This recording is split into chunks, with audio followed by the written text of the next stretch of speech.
It's an honor for me, first of all, of course, to introduce our keynote speaker, who is now with us, His Excellency Dr. Craig Emerson. He is actually an economist based on what I see from his background, and has been in policy areas for a long time.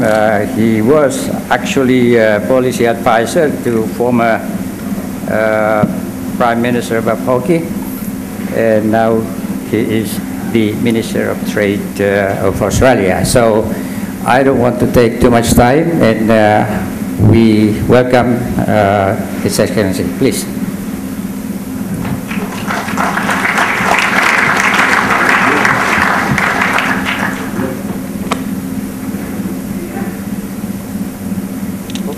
Well, thank you very much. Turn these up a little. Thank you very much. It's great to be here in Bali. I think I've been to most places around the world about 5 times, and I've never been to Bali. So it's a really great opportunity, and I'm sure I'll have a bit of a look around before we jump back on a plane and go back to Australia for our Parliament. It's our last parliamentary week next week. I wanted to share with you some thoughts on trade and the state of the world economy insofar as they affect the ASEAN region and Australia. ASEAN was one of the great innovations of the second half of the 20th century, and it really did set the scene for other creations that similarly have done good work, such as, for example, the Asia-Pacific Economic Cooperation Forum, where we were just last week. That forum produced some important outcomes, which I'll mention briefly to you in my presentation. But from an Australian perspective, we recognised back in the very early 1980s that as a country we could not hope to prosper and grow by maintaining a fortress Australia approach to economic policy. At that time, back in the early 1980s, Treasury officials would get out of bed every morning, go into an office, have some cereal and some orange juice, and set the exchange rate for the day. It's not that long ago. We had very, very high trade barriers as we sought to insulate the Australian economy from competition. And the result of that was that our manufacturing sector had almost disappeared. It was on its knees. We were uncompetitive in the world, and our businesses and our employee organisations, our trade unions, asked for ever increasing trade barriers to protect them from competition. The incoming Hawke government, which I was able to advise, recognised that this was not a recipe for the future economic development of our country, and so a process of dismantling trade barriers was implemented. Our financial markets were opened up, and Treasury officials didn't have to go into that same office every morning with their orange juice and their cereal and set the exchange rate, because we allowed it to float. We recognised at that time that Australia's future therefore lay in the Asian region, in the Asian century. And now when people look at our country, Australia, they say it's the lucky country. And I'd suggest that that is true, but our positioning in the Australian region in the Asian century was not a matter of good luck. It was actually very difficult and very controversial. But we understood that this, the 21st century, would be the Asian century. And so in addition to opening up our economy to competition, we reached out to the leadership of countries of the region and sought a common understanding that this way lay the future. And I think ASEAN has proved itself to be a very effective vehicle for ensuring that we go down a path of increasing trade and with it increasing prosperity. I could stand before you today and rattle off a whole lot of statistics, but I think it's more important to tell the story of ASEAN's success. And there's no doubt if we look back 25 years ago and look now to what's happening in the ASEAN countries, we see a very good, positive story. We see millions of people who have been liberated from poverty, which means that it's never been truer that trade is not just about relationships between large companies, as important as those are, but it's very much about everyday people, people who otherwise may not have such a big voice. But if they can get jobs as a result of the trade liberalisation, they may not know that it was because of the formation of ASEAN. They may not know that it was a result of trade agreements and trade liberalisation, but nevertheless now they have an opportunity to gain paid work and to support their families. We're living now again in challenging times, and I think people are tuning in on a daily, if not an hourly basis to what is happening in Europe.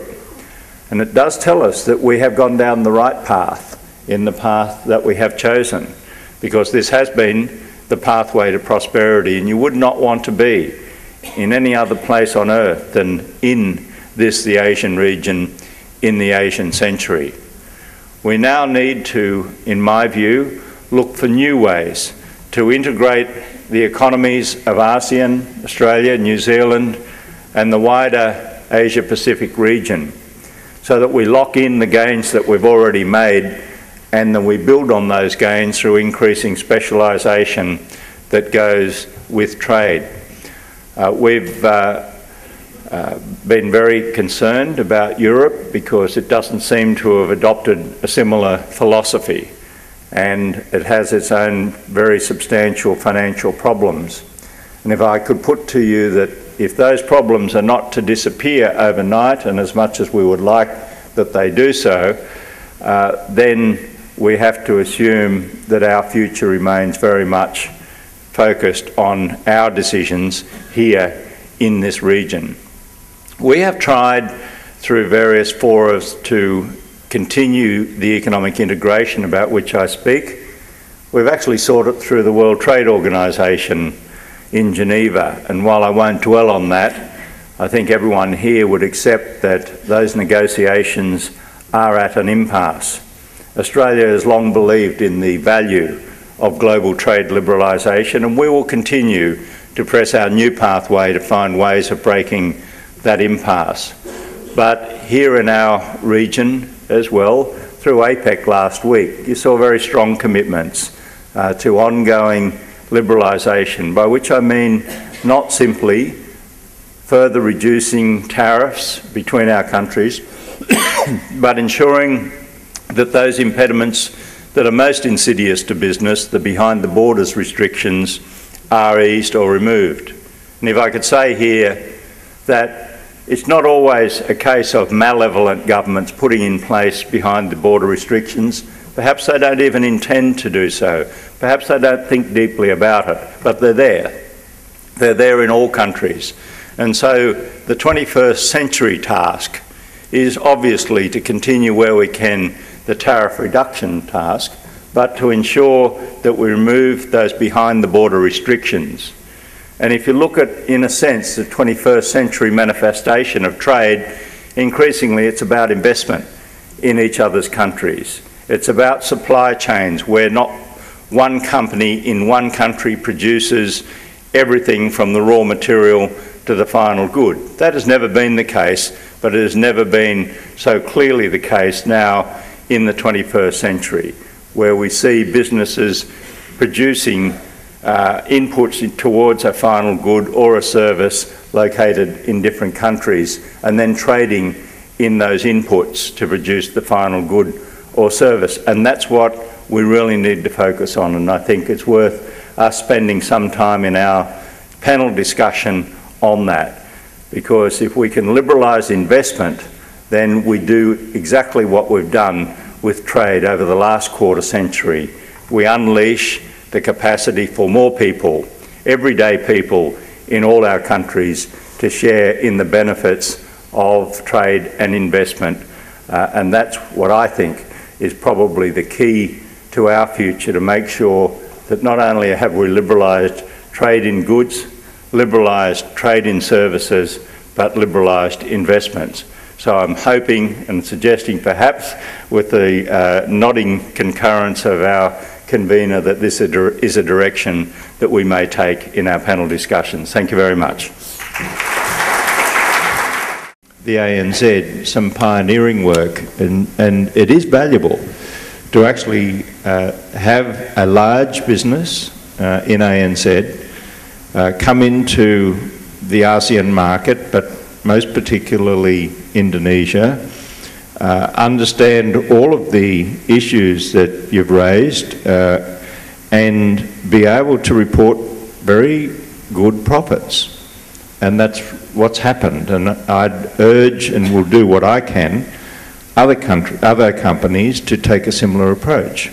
And a vehicle for doing that, about which the Prime Minister will speak shortly, is the Indonesian-Australia Comprehensive Economic Partnership Agreement, which will be very much about reducing perceptions of risk through a cooperative approach, not only between governments but between business communities and business organisations. But I think it's a valid criticism, and I welcome it, because you can't improve the situation if you're not prepared to acknowledge the truth. Alex, you've lived in Asia for 5 years, I believe. You've done a lot of business here, or longer, sorry. You're also working for a company that has a very aggressive strategy here. It's not fly in, fly out. You want to be here for the long term.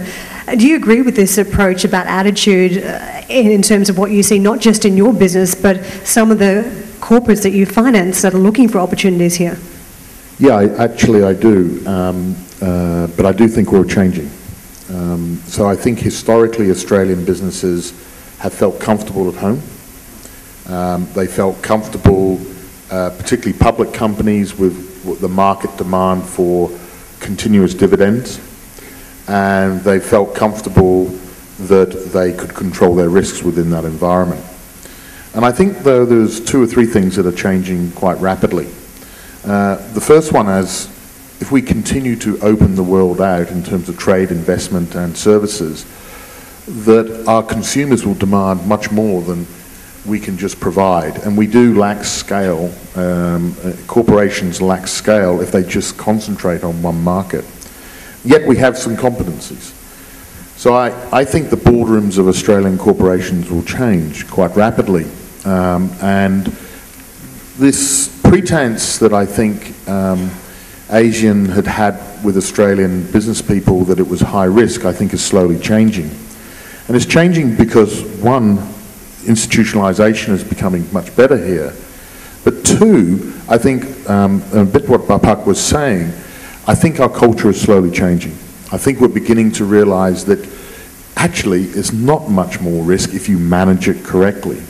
And if you adjust for your environment that you have at home. And all international or domestic corporations that break out go through that transition. And sometimes it's difficult. And if they're not successful, then their strategy is not successful. So I think one of the things that ANZ has done is to try and get people who are insiders, who understand, and to bring them into the corporation. At the same time, start to educate senior executives, young people. So 48% of our graduates now from Australia, in Australia, are Asians.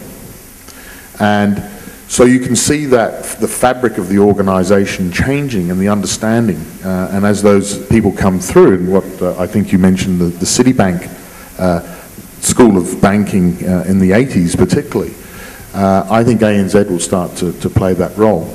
But you see it in Leighton's, who I think were one of the great bold companies that broke out into Asia. And what I was trying to say is that I think we in Australia have been very China-centric because of our trade. But our opportunity for our services businesses really are on our doorstep. And Indonesia is clearly probably at the very top of the list. So if we don't learn, we'll be out of business. And that's my sense is boardrooms are starting to get that. One key thing we speak about a lot on CNBC is sovereign risk, because this is where investors start to flee if they see uncertainties. And if I can bring up, something in Indonesia in particular, Yudhoyono announced just days before this year's World Economic Forum in Jakarta, the government would review and revise all contracts with foreign companies, particularly in the natural resources space.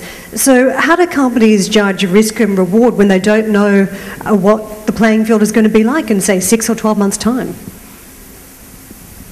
I think, you have to see from relative perspectives. When government change the rules, or let's say the benefits here, you got to see from the perspective of, did the government give too much in the past? And whether the change rules or the new arrangement is still profitable or not. I understand that it does create uncertainty, because any change creates uncertainty. But what I'm trying to say is that there has got to be an entrepreneurial analysis of what does the change mean. Does it prevent me from making the kind of return that I expect? So you have to understand also that Indonesia just started their foreign investment law in the late, early 70s, and there's over the years, 30 years, they have learned that some needed to be changed, and I think rightfully they need to do that. However, from the business perspective, there is always calculations of return and risk. So that should not prevent the businessman to continue to approach the opportunity. Let me flip this around and get you to respond to this as well, because we don't want to be sitting here and pointing the finger at ASEAN countries. I mean, Australia could be accused of the same thing. You've had some changes to key policies in Australian mining tax and carbon tax. How do countries here in Southeast Asia feel about that as an investment principle when it comes to putting money into Australia? Well, I think it should be looked at the same ways. One of the risks in any business is actually the changing law and regulations, and you just have to be prepared. But I think any government that actually understand the needs for investment will formulate rules and regulations that will permit the businesses to make money. That's what I believe. Minister? And if they not, I think that's right. I mean, any suggestion that government laws that were written in the mid-1970s are absolutely appropriate for the second decade of the 21st century is to say that a motor car that was built in the mid-1970s is perfectly good and a wonderful vehicle for the year 2011. The care that needs to be exercised is that the changes are sensitive to business profitability, and that's very important. Changing laws just for the sake of changing laws without any real purpose should be avoided, because it can really amplify perceptions of sovereign risk.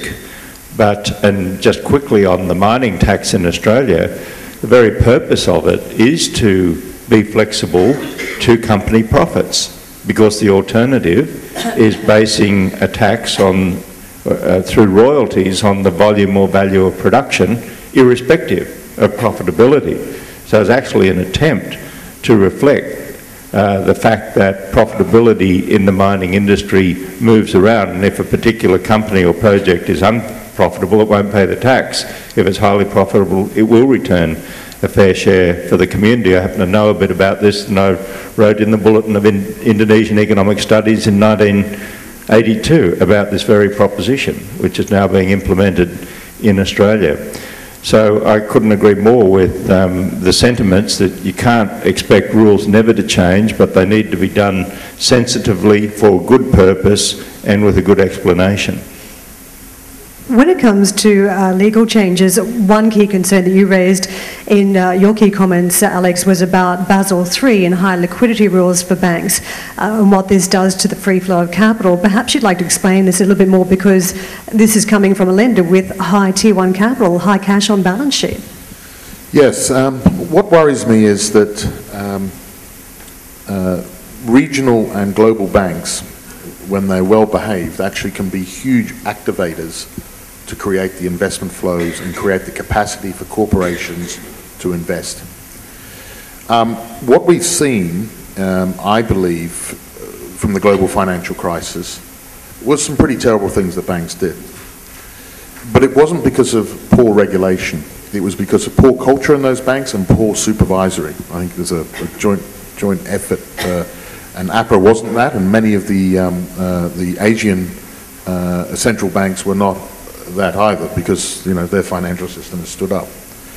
What is now happening is that regulators are becoming very nervous and therefore becoming very nationalistic. So they're trying to shut down surplus liquidity moving.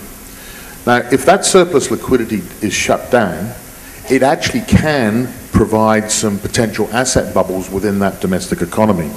And China historically has had that as one example, and we, despite this great movement that's happened in China, one of the concerns is that asset bubbles can be created. What I'm saying is that if you allow liquidity, surplus liquidity, those who save, to use the intermediary of a bank to move that liquidity somewhere else where it can be properly assessed, the risk, etc., that is associated, then let it happen, because it will allow the economic multiplier to occur through the investment side. But what unfortunately regulators are doing is they're starting to close those traps down. So those who have excess liquidity are actually finding it harder to place that liquidity into good business resources. And while I think everyone is being well-meaning, if it continues in the long term, it actually could be the reverse effect for us. And I don't think liquidity is a national game anymore. Liquidity is an international game, and freedom of that liquidity, where people do the right thing and supervisors work together to make sure the right thing is done, is what's required, not regulation stopping that liquidity movement. So the ramification here is that if risk is seen as elevated and you see spreads start to blow out on credit markets, then you're less inclined to lend to countries and to businesses in regions that you perceive as risky, and perhaps some of the ASEAN countries would fit into that mould. Is that what you're saying? Well, at the moment, I think ASEAN countries are probably some of the best countries to invest in the world. On growth rates, yes, but in terms of the lending needs, very high lending needs here, and doesn't it mean in terms of credit profile it's deemed a little bit more risky despite the growth rate? Well, I'd actually suggest that the Asian financial system is actually in very good order. Fundamentally, most of the countries run positive loan-deposit ratios. What do I mean by that? They have more deposits than loans. Fundamentally, they have good reserves. Fundamentally, they have strong fiscal policy. And fundamentally, they have good, balanced economies. I think the criticism of China could be that it hasn't got the right balance in its economy. Whereas if you look at an Indonesia, you look at a Malaysia, you look at a Thailand, it's that those economies are fundamentally quite strong. So actually what needs to happen for corporations who need foreign currency liquidity because they're building export industries and want to naturally hedge, they want to be able to access that liquidity.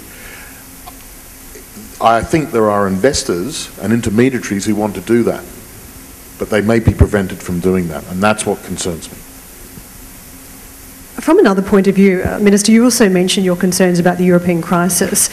Australia, and not just your government, but the previous government as well, are very supportive of the Four Pillars policy about creating a strong banking system in Australia. How do you keep a commitment to that, as well as opening up the borders to other banks from Southeast Asia and bringing in investment flows in that direction? The Four Pillars are our retail banks, and we don't want them merging. And it's turned out that this has been a very smart policy by both sides of politics. The 4 banks, which copped plenty of criticism during the global financial crisis, and they're fully expecting coming when interest rates are going up, are now 4 of only 9 banks in the world with AA rating or more. This is a country with $23 million, million people, a GDP of about 1.2 trillion US dollars, and we've got 4 of the 9 banks remaining in the world that are AA rated or better. I think it's a combination of the strength of those banks, the prudence that they showed, and the regulatory regime. And I'll again acknowledge the previous government for strengthening that regulatory regime after the collapse of some other financial institutions that has meant that we are in terrific shape. I think Alex is pretty happy that one of those pillars is ANZ there. Let's talk about this from the Indonesian perspective as well in Southeast Asia in terms of lending. If a corporate that you work with is going to look for financing needs, would you go to an Australian lender? Certainly to ANZ. Yeah, I think so. I agree with the Minister. I think Australian banking is very solid, indeed. And I think it's a good foundation for corporate, both investment in and out. I think is very important. And only if Australian banks are a little bit more aggressive than what they are today, I think they will have a lot of opportunity in Indonesia. The place now in Indonesia, investment particularly, not so much on trade, but investment, I think a great, tremendous opportunity in the sectors that I just mentioned. How open do you think the banking system is here? For instance, there are interim limits at the moment on bank ownership here in Indonesia. Do you think governments here want to shield their economies to an extent just in case of another financial crisis like just what we went through? You mean what's it, maximum lending? There's another limit on majority ownership now by the Indonesian government, and I think the approach is quite similar to Australia. No one wants to be too exposed to a financial system just in case they get dragged under. Yes, look, I think, Karen, there was discussion within the Indonesian Central Bank, and clearly as a democracy, Indonesia had a discussion. The rules are for the current incumbents have not been changed, and we're a 99% owned ANZ entity, and we're allowed to do that. There was the discussion, there was a debate, and I think that's the virtue of a democracy. And it goes back a little bit to that discussion, that point. We have seen in the last 2 months or so a pretty listening approach by the central bank here, Bank Indonesia, and understanding the consequences. And I think part of what a business has to do is, yes, it has its own interest that it has to look after in terms of its depositors if you're a bank, and its shareholders, but it also has to put together the rationale for what's good for the or bad for the country. So I think there was a debate. That debate still continues, but I do think Indonesia has a history of foreign investment. It attracts foreign investment, and I think they'll come to the right conclusion. And can I just acknowledge the role of Gita Wirawan in understanding these matters and reassuring the Australian banks. As the new Trade Minister, this was in his capacity as investment coordinator, but it just shows the value of good open relationships between governments and between the government and the private sector. I was just going to say that Indonesia learned from the 1998 crisis where there were so many banks and there were so many, actually collapsed. I think they learned from there, and I think they have been able to formulate the banking, system in a way, particularly control that I think now we have a banking system which is credible. One observation by a lot of people on the ground here, particularly expats, is that there is a new wave, a new generation in Southeast Asia of internationally educated executives and ministers with very free market principles, which seems to be pushing Southeast Asia in a direction to really bring down borders. Do you agree with that? I think, you know, Southeast Asia's generation now is a new generation. I think they're more intellectually driven, and obviously if you would call them more liberal in the way they are thinking, but it's a liberal in the sense that they're more creative. I think Indonesia is now more or less following the middle road. You know, they have to allow creativity and in the middle of the democracy. But I think they still have the means to control that, you know, sort of creativity and liberalism. Now, I did promise to take any questions from the floor if there are any out there. Does anyone have anything pressing that they want to ask the panellists here, the gentleman here? Do we have a microphone? Yes, we have one coming over to you. Thank you. I'm actually impatient to respond to Pak Tan Sri Aping's statement. It's like joke, but it is real. British rule the world, and Indonesia vice the rule. And we ask Australian people to invest and ready for the uncertain regulation, uncertain rule. Yes, it is joke, but it is real. It was real. Yeah, I agree with you. That's a good statement, Pak Tan Sri, because I never miss your program, Managing the Nation. But let me stress this. This is very bad for the businesses in Parliament. So don't let that lay as a joke. We should do that. Change our culture. In law enforcement, we should change our culture, follow the British culture and follow the Australian culture. We cannot invite the investment with uncertain regulation and uncertain rule. It is bad. It is that our time. I think I saw and I see parliamentary member here. We have, this is, sorry, my brother from Australia, my brother sister, this is between Indonesian. Between Indonesian.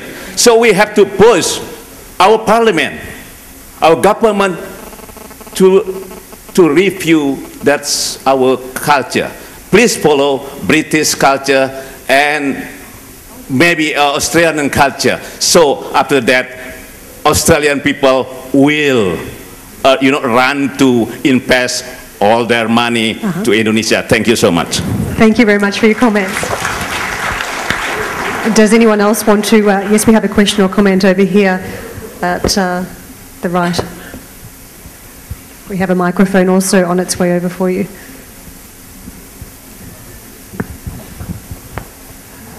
Pak Tan Sri, thank you for expressing the challenge, but also the potential between Indonesia and Australia, and also especially ASEAN and Australia, which I think we agree that the relationship between ASEAN and Australia, it is very much important for the trade and investment. Now, I try to come into the practical side. You know, it's good to talk about the strategic, the macro, the potential, but how can we really implement so there's an impact direct to the business can make money, at the same time to the welfare of the community, of the people on both sides. Now I would like to bring you to the attention of the, let's say, east side of Indonesia, the Maluku, the Papua, the Nusa Tenggara, East Nusa Tenggara, and the Celebes Island. It's an area where basically in east side of Indonesia is still behind. But geopolitical, geoeconomy is very strategical for Australia, not only as a potential hub of economy, transportation, logistics, but also, like you say, for trade, for investment, agriculture, and so on. Now, talking about that, how can we, in the content of not only Indonesia, but also the east side of ASEAN, meaning the Malaysia, Borneo, the east side of Indonesia province, the South Philippines, the South Thailand, how can we create an economic business activity in this region with the support of Australia? For example, through our foundation, Faldo Foundation, that is focusing on the Center of Rural Economic Development and Community Empowerment, we just this year signed an LOI between the Dutch government and the province of Maluku to create an umbrella business-to-business activity to support the growth acceleration program in the province. And then with those initiatives, starting the 1st of January next year, there's going to be a direct first export of fishery of tuna loin from Ambon to Amsterdam, 2 tons per month. Where what we've done is that we, in the island of Ambon, 600 fishermen put it into a cooperative, linked them to a so-called nucleus program of a parent support, to then do the export with a Dutch company. And I think this kind of activity, a real practical activity that we can do between the Australia businesses with the Indonesian, with the East ASEAN country, where basically there's still a need for development. There's still a need to uplift the poverty. What is your opinion, Mr. Minister, and also the gentleman for ANZ? Thank you very much. Well, it sounds like a wonderful example, and I think in these areas, the pioneering work that we just discussed earlier with ANZ and Transfield are examples, but this is breaking new ground. And it seems to me that this goes to the heart of the potential for the Indonesia-Australia Comprehensive Economic Partnership Agreement, because this is to be a 21st century agreement that covers investment, but also has at its core capacity building, which is a description of ensuring through government support from Australia, and I'm not responsible for our overseas development assistance, but the concept is right, government support for these sorts of projects so that Indonesians right across the archipelago see what's in it for them. And if they can see what's in it for them, that they can get jobs for themselves and their families, then that is terrific for commerce, terrific for them, and great for the relationship between the two countries. And that's why I'm excited about the prospects of this agreement, which I think we will now continue to move towards with the support of the business community who have commissioned a study on this. And if I could close on this point, much better to have the business communities telling us where the potential lies and where the obstacles are than to have macroeconomic model builders giving us some crazy number about the potential benefits of an agreement. It is the business community who knows, and the model builders, with all due respect to my own profession, don't. And this is a great way of reaching out right through the community to make sure there is a fair sharing of the benefits of these sorts of agreements. Very humble response there, Minister. Alex, something that's jumped out to us in conversations this week is that even doing business here as a local, it's a very diverse footprint here. So that must be even more challenging for an international trying to do business, which goes to the point that was just raised. Yes, I think the great thing about a country like Indonesia and a number of other Asian countries is there's a massive opportunities, and you've just described one there.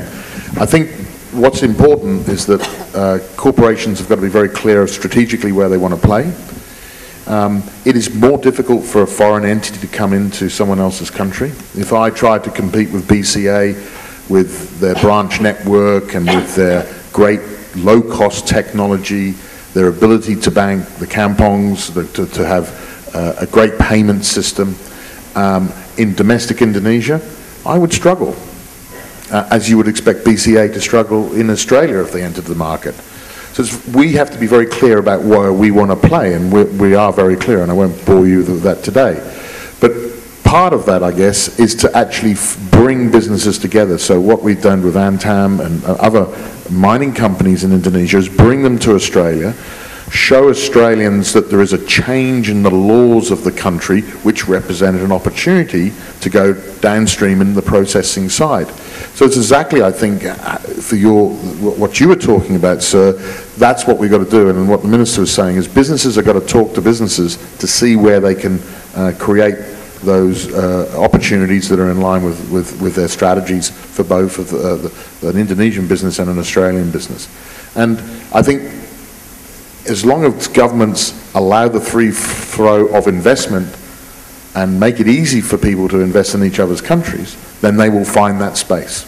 And that will strengthen the domestic market as well. In the meantime, having this discussion here, I think, is one of those key components as well as we keep pushing forward the Australian-ASEAN relationship. Now, we must wrap up today's session, but I want to thank our panellists today. Australia Trade Minister, the Honourable Dr. Craig Emerson, thank you very much.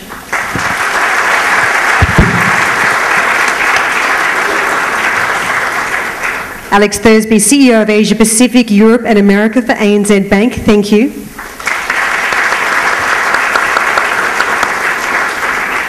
Antonio Bang, President Commissioner of Alcatel Indonesia and also publisher of Globe Asia, thank you so much. And thank you very much for your participation and attendance here today. We have a very key guest coming up next, our Prime Minister of Australia, Julie Gillard, so please stay around for that. Thank you, Karen, for chairing the session. And to our distinguished panelists, before you leave the stage, we, on behalf of the committee, would like to present you with a token of appreciation.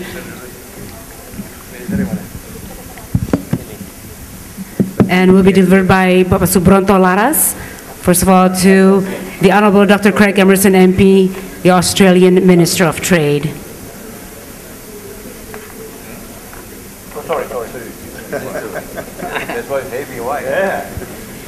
And to Alex Thursby, CEO of Asia Pacific, Europe and America, ANZ Bank, and Bapak Tanri Abeng, President Commissioner of Alcatel Indonesia, and finally to Ms. Karen So of CNBC Asia.